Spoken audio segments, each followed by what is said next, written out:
Hi అందరికీ welcome to DS gardens. నేను మీ దాట్ల సరస్వతీదేవి. ఈరోజు మన వీడియో ఏంటి అంటే ఈ తమలపాకుల పాదు గురించి చెప్పుకుందాం.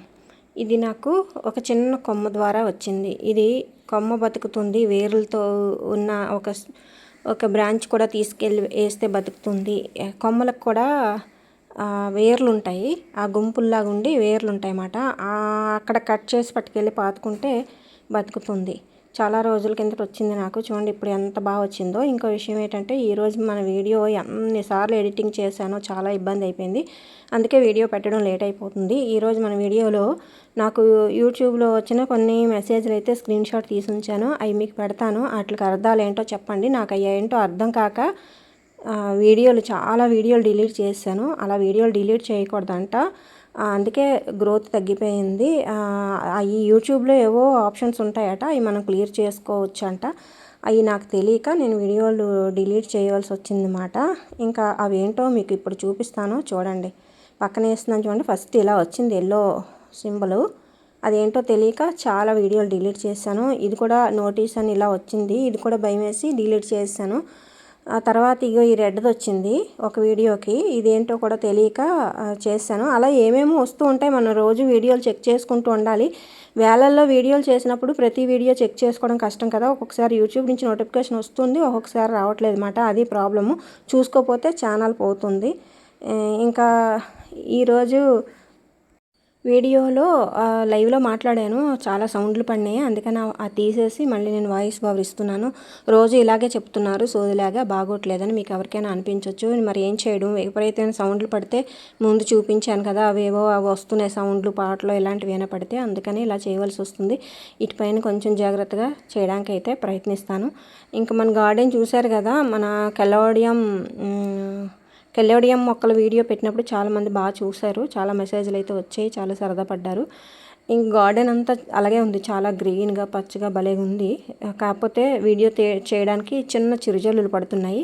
చిరుజల్లులు అంటే గుర్తొచ్చింది, ఇప్పుడు వర్షం పడినా పడకపోయినా కొన్ని ప్రాంతాల్లో పడుతున్నాయి, కొన్ని ప్రాంతాల్లో పడడం లేదు. వర్షాకాలం అంటే చాలా బాగా ఎక్కువ వర్షాలు పడాలి కదా, కానీ కొన్ని ప్రాంతాల్లో ఎక్కువ విపరీతం పడుతున్నాయట, కొన్ని ప్రాంతాల్లో పాపం పడడం లేదు, రైతులకు ఇబ్బంది అవుతుంది. కానీ ఏదైతేనే ఇది వర్షాకాలం కదా, మనకి చాలా జాగ్రత్తగా ఉండాలి. చిన్న చిన్న చిట్కాలు పాటించి చాలా ఆరోగ్యపరంగా చాలా జాగ్రత్తగా ఉండాలి. వర్షాకాలం చాలా రకాల జ్వరాలు, రంపులు, దగ్గులు ఇలాంటివి వస్తాయి. జ్వరం వచ్చినా, ఒళ్ళు నొప్పులు వచ్చినా, తలనొప్పి వచ్చినా, వాంతులు ఇలా ఏమైనా వెంటనే డాక్టర్ని కలవండి. ఎందుకంటే ఏవేవో రకరకాల వైరస్ల పేర్లు అయితే చెప్తున్నారు టీవీ న్యూస్లో, అందుకని. ఇంకా తమలపాకు అయితే మన దగ్గర 2 రకాలు ఉన్నాయి, మన దగ్గర 3 రకాలు ఉంటాయట. మనం తినేది, పూజ చేసుకునేది ఇంకో రకం. మరి మన దగ్గర ఉన్నది బంగ్లా ఆకు అని అన్నారు, మరి అదేంటో నాకైతే తెలియదు, కానీ నేను చాలా రోజుల నుంచి అదే వాడుతున్నాను. అలాగే తమలపాకు కషాయం కూడా ఆరోగ్యానికి చాలా మంచిదంట, ఆయుర్వేద డాక్టర్లు చెప్తున్నారు. అది ఎలా చేయాలో, ఎలా పుచ్చుకోవాలో ఏంటో అనే వివరాలు తెలుసుకొని మీరు కూడా పరగడుపును పుచ్చుకోవడానికి ప్రయత్నం చేయండి. ఇంకా మన గార్డెన్లో ఎడీనియం మొక్కకి ఏం తినిందో చూపిస్తాను మీకు. చూడండి, ఒక ఆవో లేకపోతే మేకో వచ్చి కొరికినట్టు కొరికింది కొమ్మల్ని. చూస్తున్నారు కదా, అసలు స్ట్రాంగ్గా ఉంటాయి కొమ్మలు. అలాంటిది మన చక్క కొమ్మ చిగుర్లతో పాటు కొమ్మలు కూడా కొరికేసింది. మొత్తం మొక్క అంతా కొరికేసింది అన్నమాట. ఆకులు, చిగుర్లు, కొమ్మలు అన్నీ కొరికి తినేసింది. ఏమో మనం గొర్రెపిల్లని వచ్చిందా ఏమో అని అనుకున్నాను చూడగానే. తర్వాత చెక్ చేస్తే అసలు విషయం తెలిసింది. మీకు ఇంతకుముందు కూడా కెలోడియం ఆకుల మధ్యలో ఎలా దాగున్నారో దొంగలో మీకు చూపించాను కదా, అలాంటి దొంగోడే ఒకడొచ్చి ఈ ఆకుల్ని, కొమ్మల్ని తినేస్తున్నాడు. మరి చూడండి, ఇది వీడియోలో చిన్నగా పడింది కానీ చాలా పెద్ద సైజు ఉంది. సీతాకోక చిలుకలు అవుతాయి అని అంటున్నారు ఈ పురుగుల్ని. నిజమేనా? ఈ పురుగులేనా సీతాకోక చిలుకలు అయ్యేది? అంత పెద్ద పురుగు ఉంది. మరి ఎంత సీతాకోకలు చిన్న చిన్నగా ఉంటాయి కదా, 2-3 సీతాకోకలు చిలుకలు కలిపితే ఎంత ఉంటుందో అంత పురుగు ఉంది ఇది. చూడండి ఎంత స్ట్రాంగ్గా ఉన్నాయో ఈ కొమ్మల్ని. అలాంటిది ఈ సున్నితమైన ఈ పురుగు ఎలా కొరుక్కొని తినేసిందో నాకు అర్థం కావట్లేదు. కాకపోతే అది ప్లాస్టిక్ బొమ్మలాగా భలేగా ఉంది అనుకోండి, మీకు చూపిస్తానండి. ఇదిగో దాన్ని తీసుకొచ్చి ఆకుతో పాటు కింద పెట్టాను. దానికి అవి కళ్ళు అనుకున్నాను నేను, పెద్ద కళ్ళు, నాలాగా ఎంత పెద్ద కళ్ళు ఉన్నాయో అనుకున్నాను, కానీ అవి కళ్ళు కాదు, అది డిజైన్ మాట. కళ్ళు ఇంకా కింద ఉన్నాయి, మూతి ఉంది కదా, ఆ మూతి పక్కన ఉన్నాయన్నమాట కళ్ళు. చూడండి, లేత చిలకాకు పచ్చలు ఎంత బాగుందో. పురుగును వర్ణిస్తుంది ఏంటి అనుకుంటున్నారా? మరి ఇది సీతాకోక చిలుక అవుతుంది అన్నారు కదా, ఆ డిజైన్గా ఉంది. అదే సీతాకోక రెక్కల్లాగా డిజైన్లాగా ఉంది. మరి అది ఇది సీతాకోక చిలుక అవుతుందో అవదో మరి నాకైతే బోల్డ్ డౌట్లు వచ్చేస్తున్నాయి.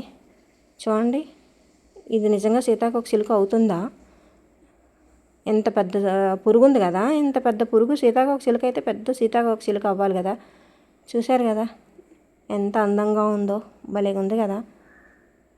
అందుకే ఇలా తీసాను వీడియో, మీరు కూడా చూస్తారని. డిజైన్, దాని కళ్ళు డిజైన్ భలే నచ్చింది నాకు. ఇగో ఇక్కడ ఈ మొక్కలకే, ఇప్పుడు ఈ స్టాండ్లో ఉన్న ఈ మొక్కలకి తినేసింది అన్నమాట. ఇంకా ఉన్నాయేమో మరి, నేను చెక్ చేయలేదు. దాన్ని ఒక్కదాన్నే పట్టుకొని వీడియో తీసేసాను.